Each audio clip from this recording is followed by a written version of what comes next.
Cycle గుర్తుకు ఓటేద్దాం, అయ్యన్నను గెలిపిద్దాం. అందరికీ నమస్కారం అండి.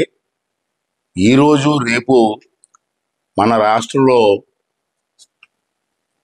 టీచర్స్, అంగన్వాడీ, ఆర్టీసీ, ఏపీఓలు, పిఓలు అందరూ కలిసి బ్యాట్ల ఓటింగ్ జరుగుతుంది. ఆ విషయం మనందరికీ తెలిసిన విషయమే. ఈరోజు ఏమైందంటే ఎవరైతే ఆర్ఓలు ఉంటారో కాన్స్టిట్యూన్సీ స్థాయిలో వాళ్ళకి అవగాహన లేకుండా వెళ్ళిన వాళ్ళ టీచర్లందరినీ కూడా వీళ్ళందరినీ ఓటర్స్ అందరినీ కూడా కన్ఫ్యూజ్ చేస్తున్నారు. ఏంటంటే కన్ఫ్యూజన్ అంటే మా ఆర్డీఓ నర్సీపట్నం ఆర్డీఓ ఉదాహరణ తీసుకుందాం. ఒకడే టిక్కు పెట్టాలంటాడు, ఒకసారి స్వస్తికి మార్క్ వేయాలంటాడు. అసలు ఎన్నికల కమిషన్ ఏం చెప్పారు మీకు? టిక్కు పెట్టమన్నారా లేదా స్వస్తికి మార్క్ ఇవ్వమన్నారా? అలా చెప్పకుండా మీ ఇష్టం వచ్చినట్టు అలా చెప్పడం మంచిది కాదు.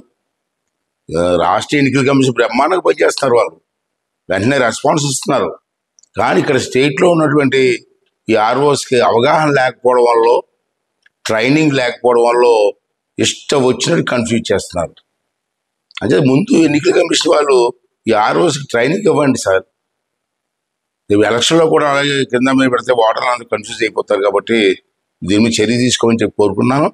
అంచేత మీరు ఏం చేస్తున్నారంటే మళ్ళీ మా ఆర్డీఓ గారు ఏమంటారంటే స్వస్తికి మార్కు వేయచ్చు, టిక్కు కూడా పెట్టవచ్చు అంటాడు.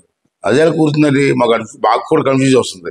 అంచేత స్వస్తికి మార్కు, టిక్కు కూడా పెట్టచ్చు అని చెప్పి మాకు ఒక లెటర్ ఇవ్వండి. మాకు ఆధారం ఉండాలి కదా. రేపు ఏదైనా ఫ్రాడ్ జరిగితే ఆ ఓట్లు మీరు క్యాన్సిల్ చేస్తే ఎవరండి రెస్పాన్సిబిలిటీ? అంటే ఒక లెటర్ ఇవ్వండి. సో మాకు ఎన్నికల కమిషన్ నుంచి డైరెక్షన్ వచ్చింది, 2 టిక్కు పెట్టుకోవచ్చు, స్వస్తికి మార్క్ ఇచ్చని ఇస్తే ఓకే, మాకు అభ్యంతరం లేదు. అంటే ముందు మీరు ట్రైనింగ్ ఇవ్వండి. ఎన్నికల కమిషన్ రూల్స్ అయితే స్పష్టంగా చదవండి. చదివిన తర్వాత మాకు ఎక్స్ప్లెయిన్ చేయండి. అందుకని మమ్మల్ని కన్ఫ్యూజ్ చేయొద్దని చెప్పి దయించి కోరుకుంటూ సెలవు తీసుకుంటారండి. థ్యాంక్ యూ అండి.